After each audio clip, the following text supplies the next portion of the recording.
Welcome to the Public Voice Salon. We are an open dialogue on education, the arts, and social change. Not necessarily in that order, I like to say, because we do like to mix it up. And we have on the show today our friend Jean-Paul Picard, who's a Hoboken resident, originally from Canada, who's a wonderful photographer, and he has a show now that's going on at the Hoboken Museum in the gallery space upstairs. They have a rotating art shows here, and this is a wonderful chance to look at Jean-Paul's work and have a wonderful conversation with him.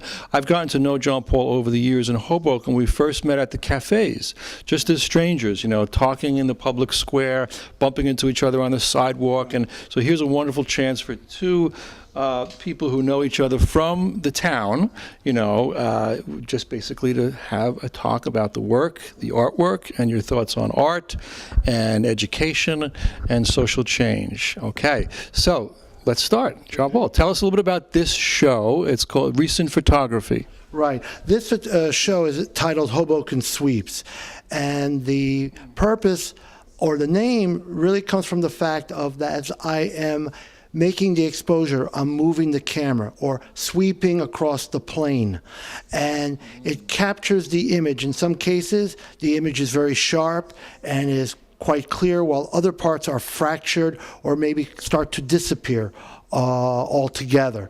And that was the basis of my show. It's kind of like the way memory works, where people will remember some parts of an event, but not other parts, even just like looking out the window and looking at the sky, looking across the street, looking at the ground. Certain things make more impressions than other things, and this is what I'm capturing on my photographs here. How did you first get into art, photography? Oh, well, my first photography work was at, when I went to Parsons School of Design in New York City, I was required to take photography in graphic design. So, which is not a requirement anymore, right, surprisingly. So I worked in the darkroom, and I used to do printmaking, like linoleum print, web design, a silk screen, linoleum block printing in high school. So with that background in printmaking, it was a natural for me to go into photography, darkroom work and stuff like that. Fantastic. Well, let's take a look at the work, and in this case, the first piece of work is a person that we both know, right, Lou Carbone. He's a fixture in the art community in Hoboken. He's also been called the unofficial mayor of Hoboken.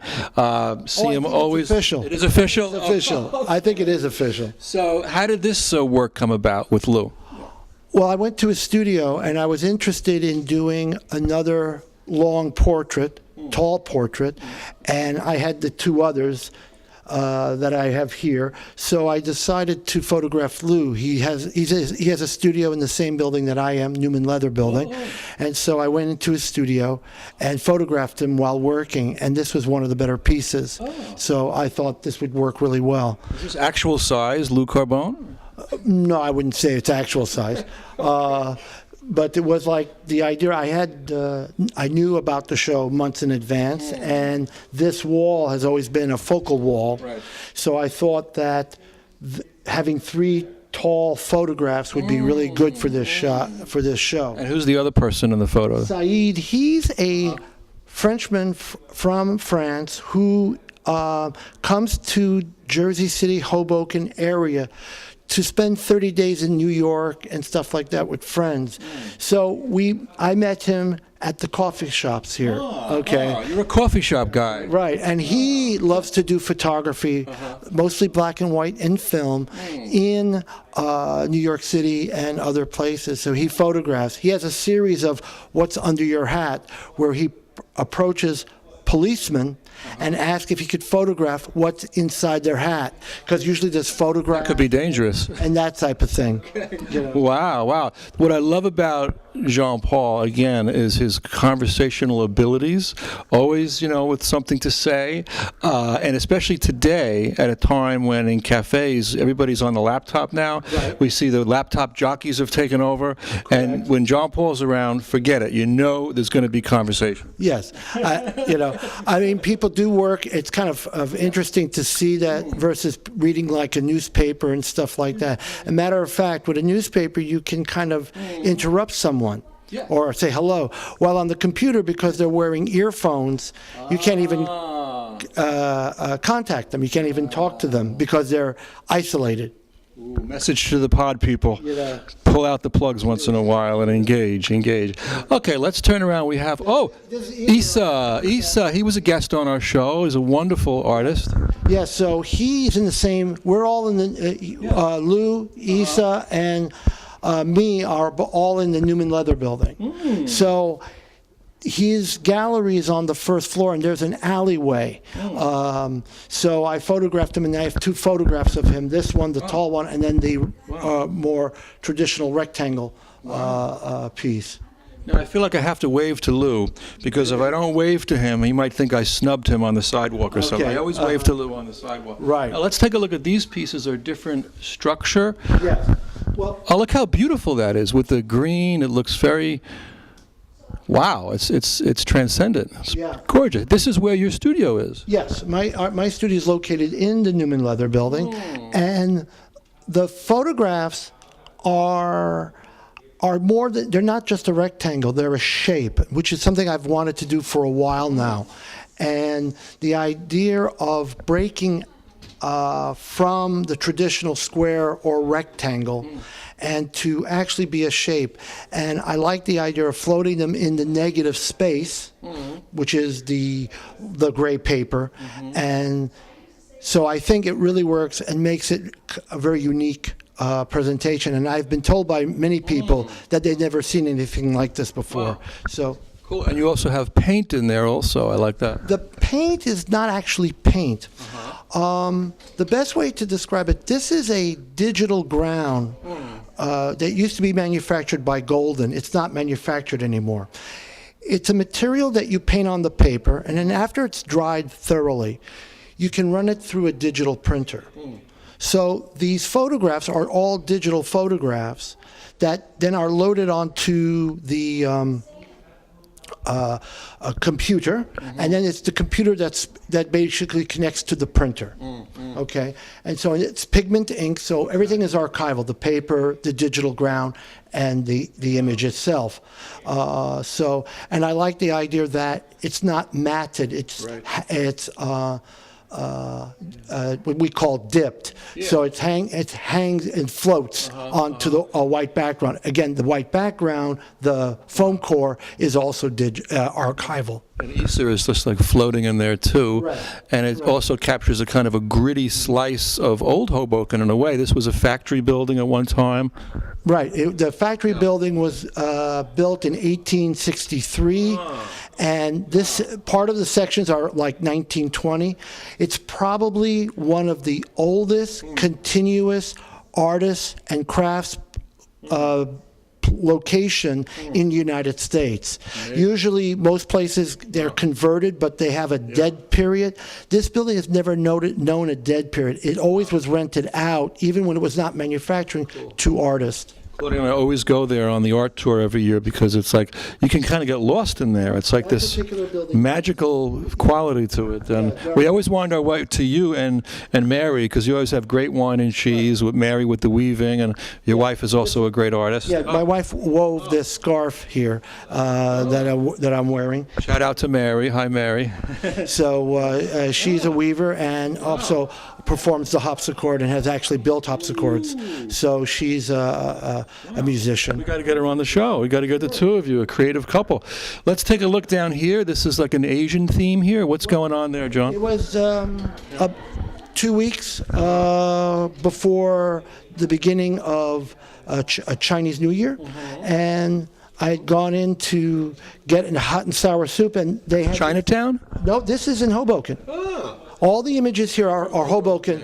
So this particular image just happened to be the restaurant had make a presentation on the table for themselves to celebrate their new year. And so I wanted to photograph the table, but I also wanted to photograph the poster. And a traditional photograph, it's very hard to do that. So here I was able to pan from the table to the sign that was hanging on the wall, and to do that. Fascinating. And now we're going to take a look at one. This is an iconic Hoboken image because there's construction going on. And this also looks like it's down around by the Newman Leather Building, if I'm not mistaken. I see the smokestack there. That's correct.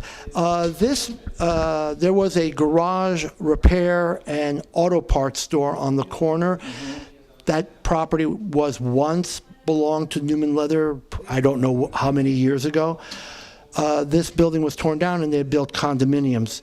And I was very interested in doing a cutout shape, actually getting rid of the paper, getting rid of the frame, and just having a piece float. So this is what I call an artist proof, just an experiment. And I got rave reviews about this piece. And so this is where I'll be taking my work.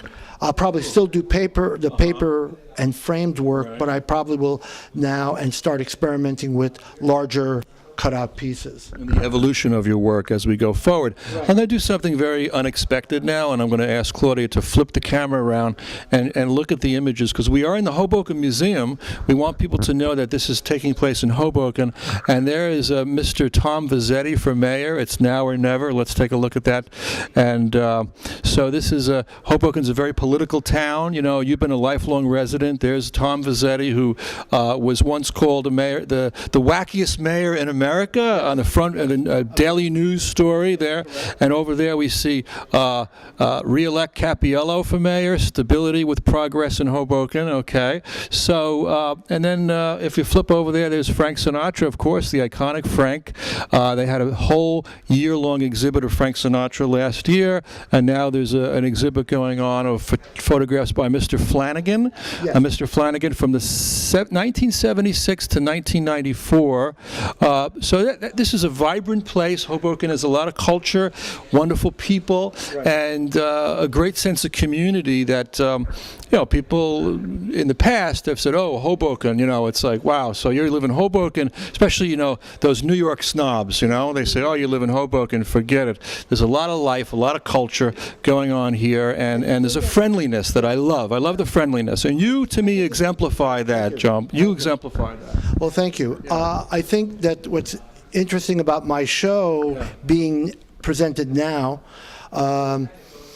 Michael Flanagan and I have both photographed in the 80s, and his was a very traditional film, black and white work, and my work, this is all photographs done with an iPhone.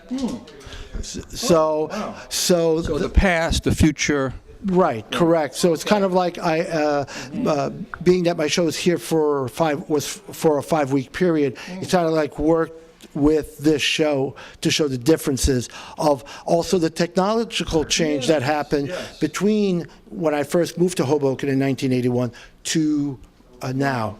You are the man. When it comes to technology, let me just say this, okay? If I have a problem with my Facebook, anything, this is the guy, the go-to guy for technology. He knows. Yeah, I teach web design. I teach graphic design, web design at the Hudson County School of Technologies with the adult division. So I have courses in Harrison, and one of my courses is digital photography using the iPhone. Another thing you and I have in common is we're both teachers, right, and our show is about education and art, right, and social change. So you have a pedagogical consciousness, if I dare say, that you know what it is to teach. And so we've had many conversations over the years about our teaching practice and problems and strategies and things. So you have that ability to articulate, which is something we're trying to teach others in our show, how to be able to say what's on their mind, to be able to express themselves. How'd you develop that ability? I've started teaching. Great talker. Yeah, I started teaching at an early age. I taught a little bit in high school demonstration. Really? Yeah. What did you teach? Printmaking. Oh, okay. So Wow. after that, after college, one of my first jobs when I moved to Hoboken was actually teaching at Stevens Institute of Technology with the STEP program, and I taught photography darkroom. So film darkroom. So I was teaching that, and I also taught with the Board of Ed in Hoboken with the after-school programs and evening division programs that they used to have here. Historically, I just want to say a few things about Hoboken now in terms of photography. Alfred Kinsey is another. Alfred Stieglitz, right? The two Alfreds. There were two great Alfreds. But Alfred Kinsey was also from here. I want to show, Claudia, turn the camera. Look at this book over here. Flip the camera around, honey. See these books over here? Take a look, please. Let's take a look at this. We want to keep it fluid here. We're trying to get a lighter camera, so this kind of thing will be more easy. Alfred C. Kinsey, there it is, right next to Frank Sinatra, The Way You Wear Your Hat, okay? Now let's come back here. Alfred Kinsey's father taught at Stevens. Oh, okay. He also taught, so Kinsey was here, one of the great sex researchers, okay? Right. And the two photography people, one was Alfred Stieglitz, who created photography as a fine art. Before Stieglitz, people looked down on photographs. That wasn't considered serious enough. Picasso was considered art, great paintings and sculpture was art. Photography, nah, that wasn't really considered until Stieglitz came along. Correct. And he lived in Hoboken. There's a plaque where his house was. Correct. And he was married to who? He was married to Georgia O'Keeffe. Georgia O'Keeffe. Yes, right. The other photographer was, Dorothea Lange. can you tell a little bit about her? Dorothea Lange is famous for her iconic photo called Migrant Mother. She was hired by the Farmers Security Act, and she went and photographed basically the people in the results of the Dust Bowl. And so she had photographed people who were migrating to California for work and having trouble finding work. So she did a very big series, and her work was shown at the Museum of Modern Art in the early 50s in the Family of Man series. So she helped to connect the photography to social change. Oh, she's one of them. The key one. Yeah, but Lewis Hines is actually considered the first during the World War I period, and before that, the child labor. To do that. But Dorothea Lange, yes, was born here and lived here for a while. Her mother was a census taker, and so she got to meet all sorts of people here in Hoboken at the time that she lived here. You should be giving lectures. You should be going on tour. Yeah. Let's go together on tour. Let's do it. Now, the other thing, Claudia and I saw a couple of years ago a documentary film about Robert Frank, who was a great photographer who went around the country, published a groundbreaking book called Robert Frank's America in like 1958. And the very first photograph was from where? Here, was from Hoboken, was from Washington Street. There was a parade, and he directed his camera up at just an ordinary woman up on the window, and she was looking at the parade, and that began his famous book, The Americans, right here in Hoboken. That would make sense given the fact that we're the East Coast, if you will. Yeah. Hoboken is. Yes. Yeah. So let's look at more of the work as we continue the dialogue. And at some point, I think after we look at the work, we'll be able to sit down and continue our discourse back and forth and have a dialogue. But let's look at some more work. Anything you want to say about it, Jean-Paul? Go ahead. Well, all the photographs, because of the fact of the digital ground, as you see the white, which helps to pop the color away from the colored paper. Yeah. When I first printed, everything was white paper, and I thought there was too much white. So I wanted to somehow have the white, but also have color, and this was the way to do it. So I can promote the white in the digital ground to help the color pop off the print. All the prints, because of that, are monoprints. We think of photography as multiples. There are no multiples here. It's one of a kind. Now, there are some that are photo montages. This would be the ones that you'll later see where it appears to be 2 or 3 photographs that might be crisscrossing each other. Those I thought worked better as montages. In other words, it needed more than one photograph to explain the event or the scene. So I tried those different techniques. Let's have a little bit of silence right now as we just look at the work, and I'm just going to say the names of the pieces. This is Rose. Take a look at Rose. Rose. The name of this piece is called Rose. Okay. And this piece here is There Goes the Neighborhood. There Goes the Neighborhood. Is there a political meaning on this one, Jean-Paul, in terms of gentrification? There goes the neighborhood. No, well, I mean, Hoboken has always been in transition. We always see what appears to be iconic buildings or an iconic road. There's an interruption, and then maybe a modern building is put in its place. So, but that's always been the case in Hoboken. Always a change, always something different being built, and sometimes repurposing a building. And so, there goes the neighborhood is just to say how something is changing from one to the other. If you feel that there's something political, it's something that you're putting into it. Okay. But I thought... See your own meaning in the work. Exactly. Okay. Exactly. So let's, Claudia, take a look at the... I want to stay on There Goes the Neighborhood for a second, dear, and if you can zoom in on the sidewalk and the people in the sidewalk, because that to me is very Jean-Paul. Jean-Paul is a presence on the sidewalk. He's someone you say hello to. He's someone you engage in conversation with, and that, I think, needs to be said today, because none of the other shows talk about this. None of the other TV shows I know of ever say things like alienation and fragmentation and disconnection that you see that's rampant in our society today. David Reisman wrote a book called The Lonely Crowd in 1950 where he names these problems. So I think it is something when you see someone on the sidewalk that you know and you can engage in a conversation with, that adds to what Robert Putnam calls social capital. A community has, different kinds of capital, and social capital is also very, very important. Right. I mean, what I was just trying to do is to try to see if I could make this show to give an experience of what it is that they're seeing, which is the whole, the buildings around, and also what's on across the street. And I try to do that within all those images. Usually I try to do it in one image, but sometimes it's not possible. In this case, we see the person coming toward us, but at the very end of the horizontal piece, you see the same people leaving. So coming and going. Yes, exactly. Yes. So again, this is because like all photographs, there's a time lapse that happens.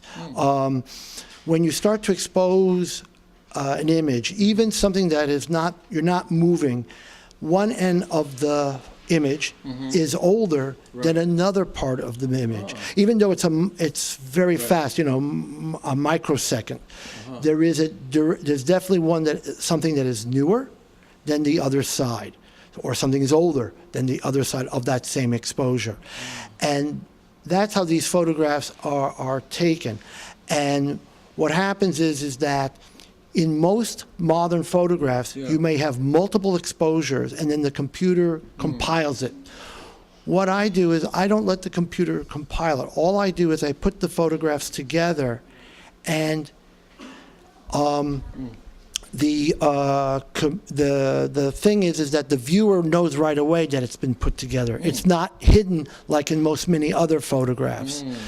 So that's the trick, is to actually, sort of like tell people this is how these photographs are taken, that it is a time lapse. There is some time. I like to call them a short film in one frame. Well, listen to this. Now, Jean-Luc Godard, one of my favorite filmmakers who is French, and you are French, Jean-Luc Godard once said very famously that photography is reality and cinema is reality 230 frames per second or something like that. Yeah. Right. So you're getting the concentrated reality. Correct. And here I'm doing it's all in one frame, the 270 seconds in one frame. And that's what I'm trying to do with these pieces. Fabulous. I'm trying to break out of what we call the viewfinder. Great. Yeah. One reason it's good to get this knowledge, John Dewey is one of my favorite philosophers, Right. And he said that the aesthetic is the opposite of the anesthetic. So why do we need art? Art keeps us awake. the aesthetic is the opposite of the anesthetic. Right. He also said that the more we know about works of art, the more we know about how they're created, something about the structure, the vocabulary, the more we actually see what's there. So simply knowing this is good for everybody. You know, not only people who want to be photographers, but also people who just want to enjoy the perception of the work. So knowing something about the, you know, the mechanics and the structure, they know what to look for. Does that make sense? Yes, it does. It does. Let's take a look. There's a spiritual image here, and then we have fireworks. Oh, I love fireworks. Hoboken is great for fireworks. Doesn't matter. Okay, we just flipped the camera to a different angle. So now also something else happened, that Strangers in the Night is playing. Strangers in the Night. Da-da-da-da-da, little Frank Sinatra. This is Frank's hometown, folks. We can't get away from that fact. Right. And so Bill is playing Strangers in the Night downstairs, wafting up here some music. There's a lot of culture in Hoboken, historically, present, future, past. Now we see fireworks. Claudia, let's see, look at those fireworks, which we loved when the 4th of July, when they have it on the Hudson River. This is not the 4th of July. This is one of the Italian festivals. It's called the Italian Festival of Hoboken, is one of the names for it, which happens around. Oh, no, I'm sorry. Yes. This one is the St. Anne's Festival. St. Anne's. Yes, this is the St. Anne's. So they hold their event on the waterfront, and they will fire fireworks. So this happens in July to do that. So it's a really good shot. And so I was able to get the photograph of the fireworks and the Empire State Building and the moon. I got all the different things going. Beautiful. The moon. When the moon hits your eye like a big pizza pie. Here we got a procession. Right. What feast is this one? This one is the St. Anne's Feast. Okay. Cool. This is a different year, but this is the St. Anne's Feast. And This is how it looks if you had a few too many beers. yeah. Right? How it looks if you... You know, it's just all the activity that happens. So the multiple imagery actually plays into the concept of there's a lot of things to see because there's a lot of different activities. There's a statue being carried, the crowd in the street, people walking, waiting on the sidewalk. There's a carnivalesque aspect. Yeah, I mean, one of the things about these festivals is that when the statue is processioning down the street, it's a way to connect to people who can't be at the festival. So it's a way to say hello to their neighbors and to their friends. So it's bringing a small slice of their festival right to the homes. So it's a great way. And I saw this over and over again, many different ways. Well, we got the spiritual and the social mixing right here. Well, that's what it is for them. I remember one time an elderly man. He was obviously sick. He was sitting down. His son was standing behind him with the rest of the family. When the statue came toward, I thought there was nobody holding the statue because they all crowd around him, hugging him and kissing him and all that. And this is the type of thing. This is a very important event for people. Well, I want to say I'm a past secretary of the Holy Name Society of St. Anne's Church, wonderful organization. Patty Pasculi was president at that time, Richie Del Baccio, treasurer, I was the secretary.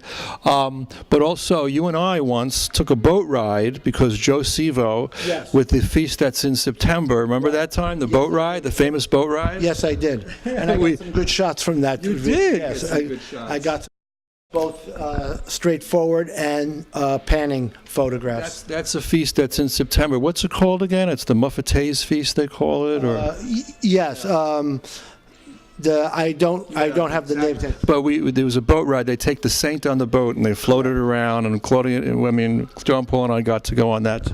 Yes. Okay. Let's look at this now. Let's see as we go through here. We have the World War I. This is the church. This is the park that's featured in the movie On the Waterfront. Right, and this is the park. Elysian Park. This is the park that's across the street from where I live. Okay. So. Oh, you live right across here. Yes, I did. I do. So. Cool.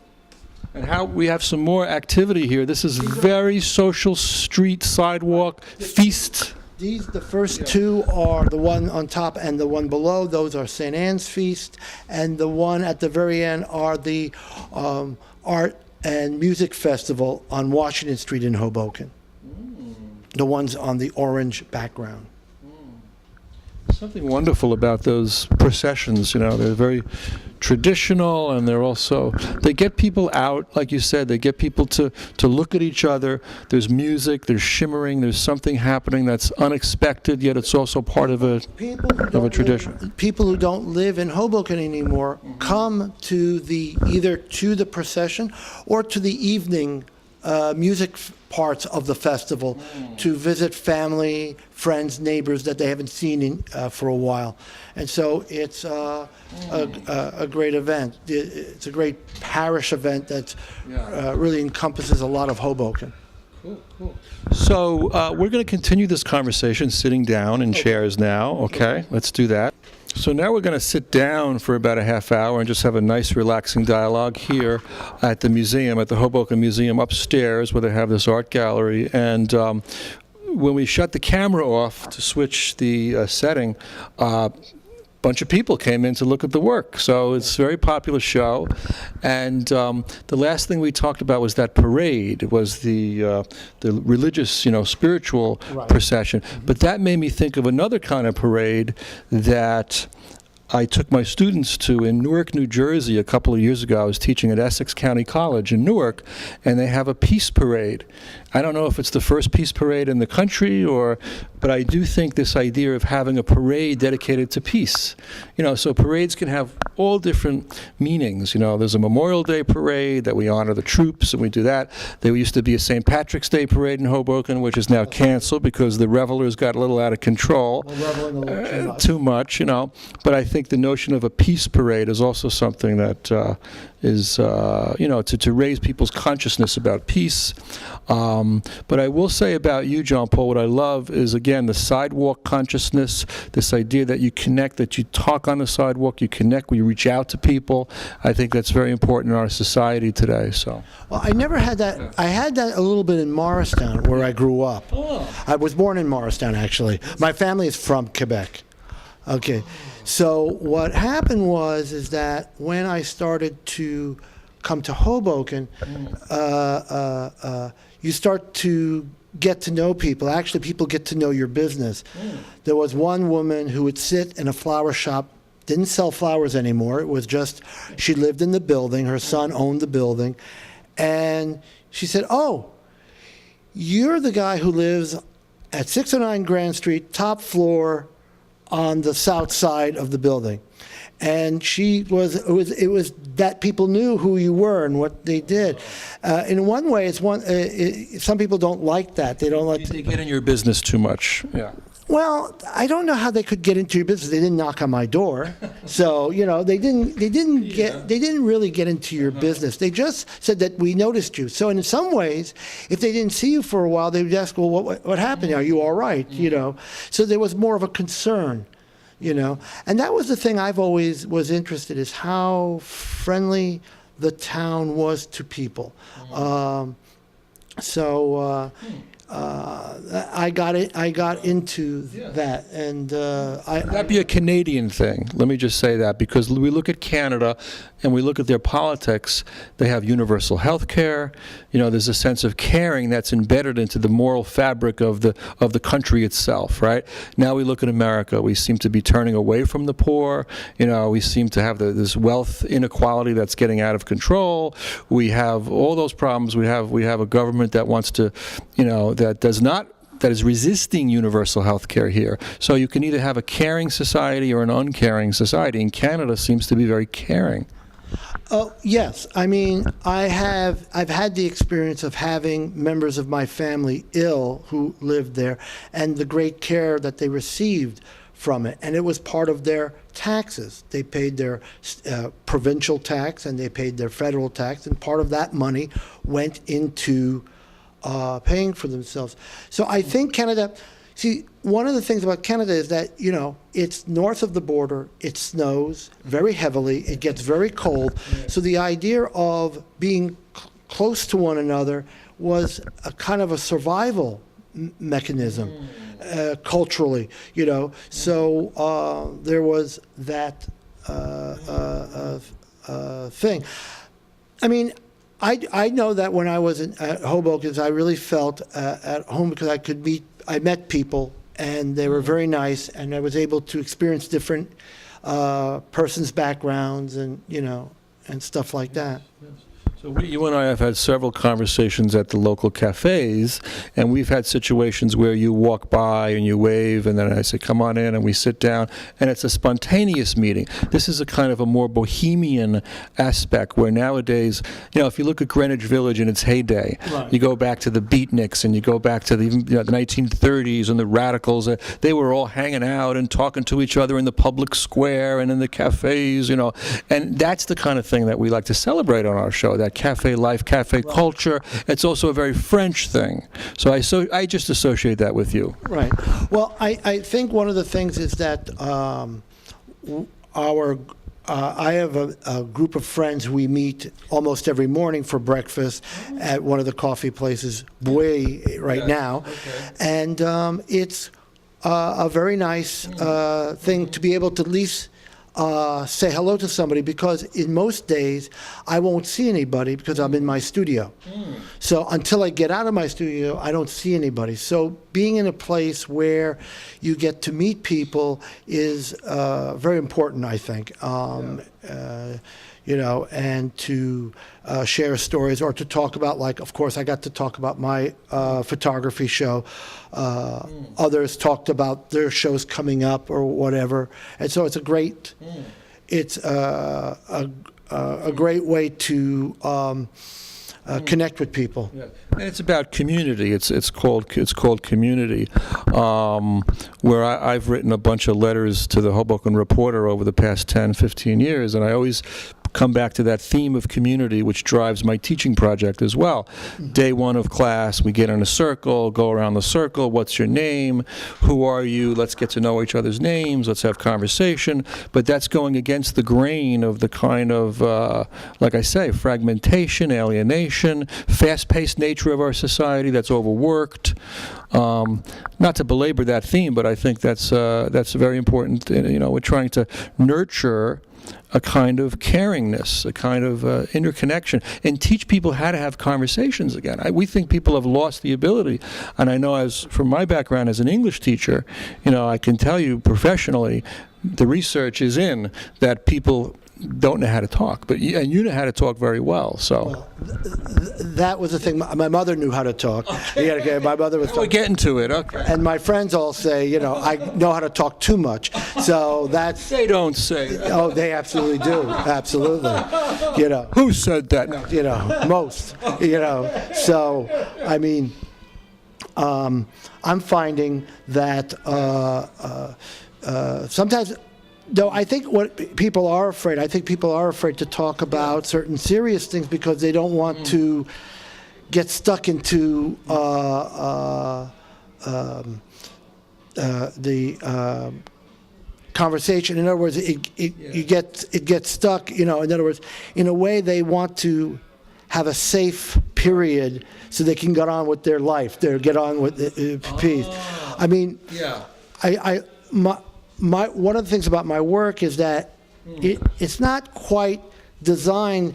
Here I am, a web designer, and I don't think my work really shows well on the web. Because if you think about the web, right, you see a photograph, what does it do? It fills up the entire screen of a computer, right? Yeah. So there it is. Here, my photographs are floating in space. And so it's very different. All their photographs are very polished, high-end, and all. Mine are fragmented. You really need to see the feel of the paper. By seeing, you get the real sense of the paper and the translucency and the transparency. That's hard to do that on the web. It's easy when it's talking about very finished, beautiful photographs that fill up the frame. And so they have an impact. They take up every square inch. Mine, to really enjoy my photographs, you really need a screen that's like as big as the biggest screen available. And I'm talking vertical. The old drive-in movies, those huge 50-foot screens that we have. I mean, like at large televisions that you see selling, but it would have to be vertical in most cases, not horizontal, because my portrait pieces, which are vertical, you would have to have a screen that's vertical, or something that's as high as wide, with the allowance of maybe the very background outside the paper is black. I remember watching VHF videos, and what was amazing about the videos is that you only saw 40% of the photo. 30% on the right and 30% of the left of the movie was cut off. And so that's because, well, we can't accept black behind the image or around the image. I go, why not? You know, we have to be able to, I think, experience the pieces, and I hope that people can come and see my work, or if they want, contact me, and I will be happy to show some of my work at my studio. I got a very serious question for you right now, Jean-Paul. Am I going to be able to say another thing before the show is over? Am I going to be able to, will I be able to get a word in edgewise? I don't think so. You know, and maybe your audience would prefer that. Wow. He just took over, folks. That's all, you know. Thank you. I retire. Right, yeah. The mic. I want to get to this because this demonstrates something about your personality, Jean-Paul. It's very important, I think, to get out there, is your theatricality. And this is something I only learned recently when I was with you and Mary. We were at the cafe, and it came out that you actually did acting work. You were on the stage, and I was like, of course, that explains a lot. Talk about your theater work. Well, first of all, it was amateur theater. It was my church that did it, and we had the stage that was in the old grade school I went to. But what happened was there was a man who was professionally he was a photographer and cinematographer, and he used to work for AT&T doing films using employees as teaching films for the AT&T. And so when he did directing of the plays, the musicals, he would get people who were working backstage, which was my specialty, and say, oh, I'd like you to play the rabbi's son in Fiddler on the Roof, and that type of thing. So he would have us do small little pieces of the... Were you in Fiddler on the Roof? Yes. I was a bottle dancer. Look at that. So... Look out, Broadway. Here we come. You know, no. But... so I did some theater work. So, and actually it was kind of good because knowing how to be on stage also helped us backstage and vice versa. I think we noticed that the people who had experience backstage knew where they had to be and where they couldn't be. People who haven't worked backstage have a more difficulty in working, can get in the way of getting, because, you know, in a sense, there's a hidden choreography that goes on in doing a theatrical event. And so it's important that, that there be a move, so, you know, sets can go on, props, getting people ready for the particular scene, timing and everything. Well, my dad did backstage work, but he was originally an actor at the North Jersey Playhouse. My dad was in the play where Warren Beatty was discovered for Hollywood. Unfortunately, I wasn't discovered. You know, now I'm still hoping to be discovered, you know. Right. But then my dad went to backstage stuff, and he worked backstage at the Playhouse on the Mall, which was in Paramus, New Jersey. Always, you know, spotlight, lighting board. Wound up on Broadway doing the lighting for the play about Emily Dickinson, starring Julie Harris. Yes, I remember that Play that won a Pulitzer, won a Tony Award, actually, you know. So yeah, I know a little something about on the stage, backstage. I become very interested in the work of Martin Buber, who was a great philosopher of dialogue, of what he called the I and thou, and the in-between space between the self and the other, the difference between monologue and dialogue, and how we influence each other, and there's a sacredness to human interaction. Right. And yeah, I mean, one of the things my influences are Alfred Stieglitz, of course, and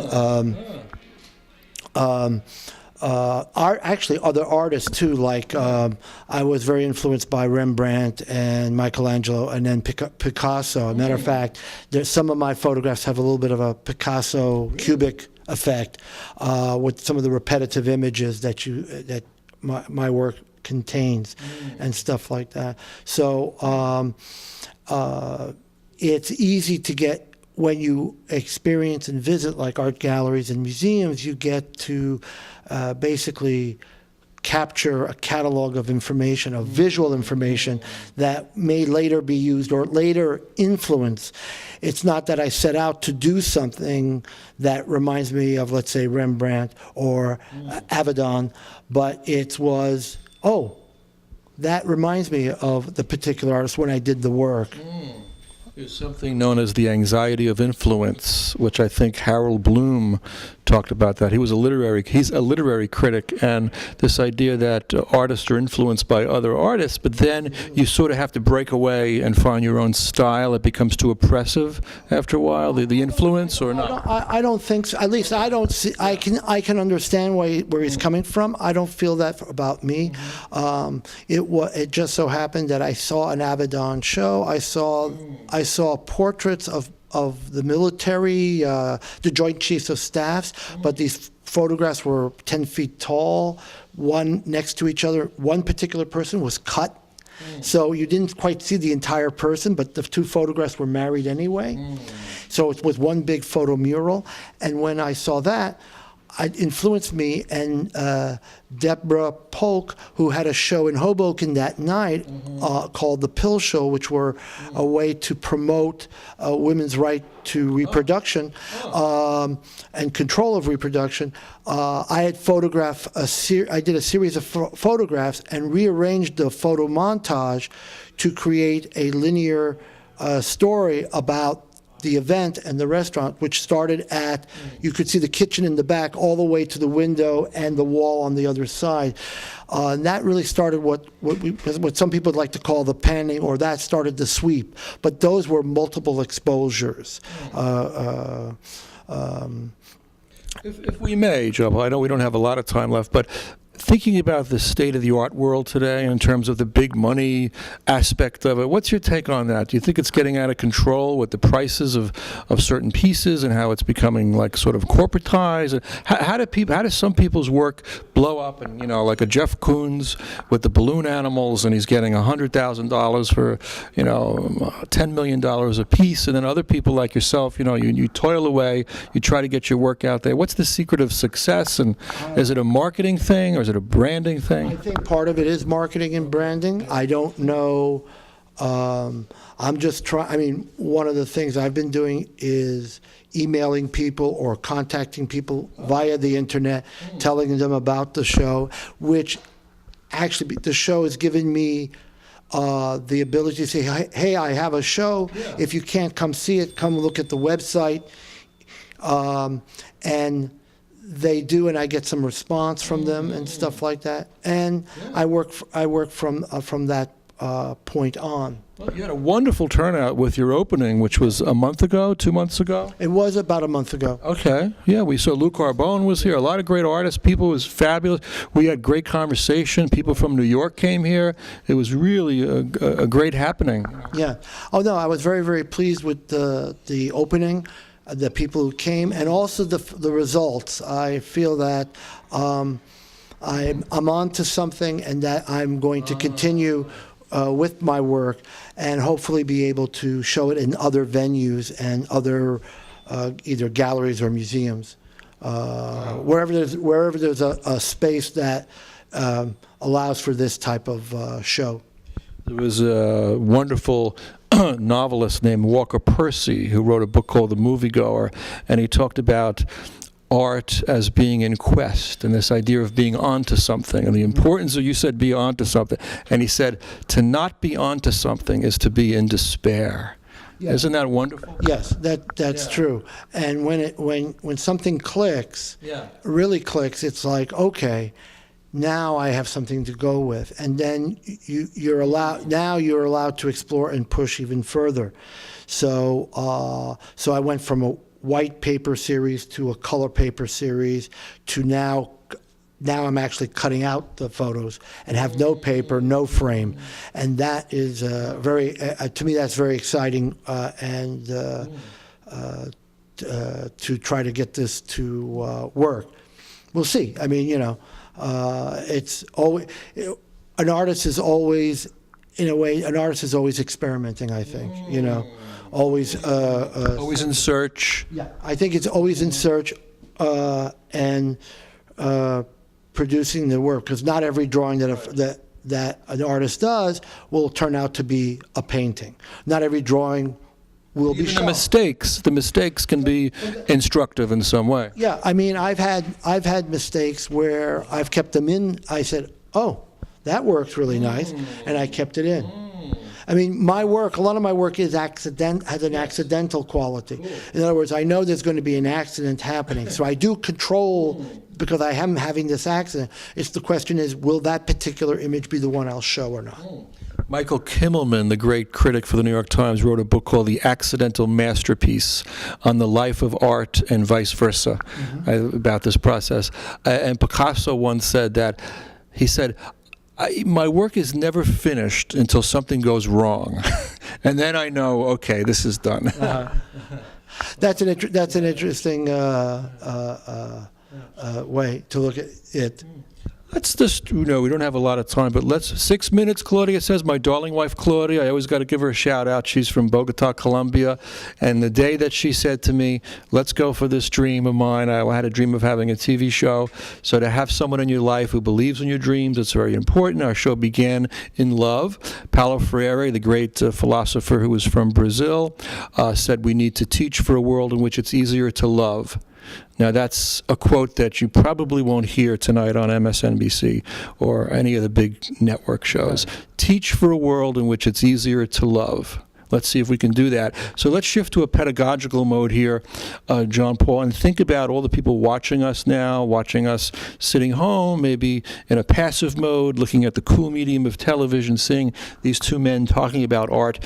What could we do to inspire others to go for their dreams, to go for their creative dreams? Somebody who maybe, always thought they wanted to do something creative, take a photograph, write a novel, do something creative. How would you, because you're a great teacher, so how do you inspire students to go in search of their own, Well, I think, first of all, is to do it. And I think to do it and to have the discipline to continue to do it. I think many of my students who, if they fail or get close to failing, it's because they just didn't take pictures, and it's to do the work and to go a step further. For example, a writer writes, write everything, to edit down. Photography, photograph everything and then edit down.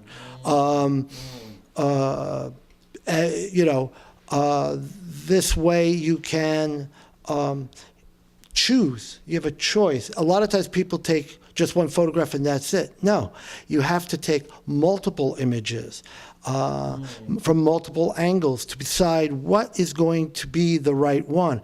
And a lot of times I've done photographs and they failed, but within that series I found a photograph that worked very well. And that was the photograph that became the lead photo, and for a series or a book or whatever.